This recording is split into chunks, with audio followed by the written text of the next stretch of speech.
So I recently went to one of my favorite places, Cougar Mountain Zoo. And if you're not familiar with it, it is a small zoo in Issaquah, Washington.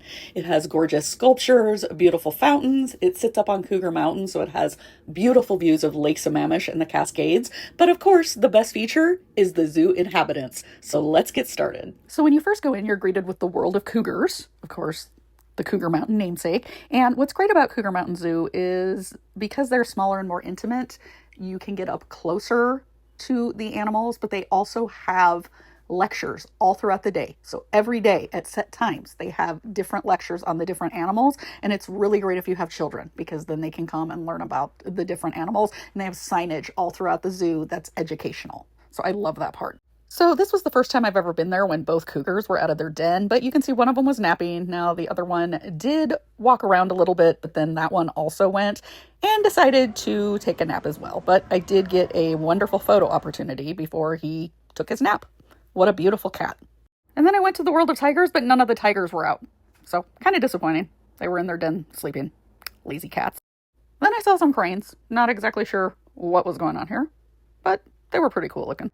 Next, I went to the world of macaws, which is my favorite spot in the park. They have all kinds of parrots, not just macaws. I was kind of sad because Molu, the Moluccan cockatoo, was not out on display, but I heard he was being very spoiled in the back by the ladies that work there, so he's living his best life. But they had blue and gold macaws, scarlet macaws, there was Amazons, African greys, they had even a kookaburra. You know, the whole kookaburra sits in an old gum tree. Severe macaws. Yeah, African gray looked like he was inhabited, but they were gorgeous. And you could see some of them were preening each other and just enjoying the sunshine. So just like I said, my favorite spot in the whole park because I'm a parrot lover. After that, I walked by the world of wallabies, but they both had their back turned to me. I did get a better view of some later, though. I'll show you. And there was a couple more cranes. And they were doing a lecture with one of the raptors. Then I went by the world of alpacas, and they are just the cutest things. And they do have food that you can give them, so there were lots of little kids that I saw feeding them that day. I didn't do that because I like to leave that thing for the little kids when I'm at the parks and the zoos like that. But look at that face. Isn't he the cutest? And then I was pleasantly surprised by another blue and gold macaw in a random spot when I came around the corner, so that was fun. And as promised, I got better pictures of the wallabies when I went above to a higher level. They were the cutest. They just always look like they're scared for some reason. They shake. They're just the cutest little things. I want to hug them. And from up above near the wallabies, I was able to see Limo Emu and his friends because they had all been hiding near the porcupine enclosure. So you couldn't really see them on the other side, but they were fun. I was just kind of hoping they'd run around, but they all stayed in a little group, I guess, gossiping.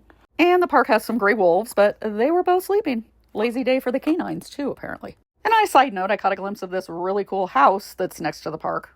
That thing is gorgeous. And they've got sculptures of horses around it too. Kind of hard to tell, but beautiful. And next was the world of lemurs. One of them was sleeping, but the other one was active. And boy, these things are sure quick and nimble. I had a lot of fun watching them. He decided to climb over into his hammock, but he did not stay there for long.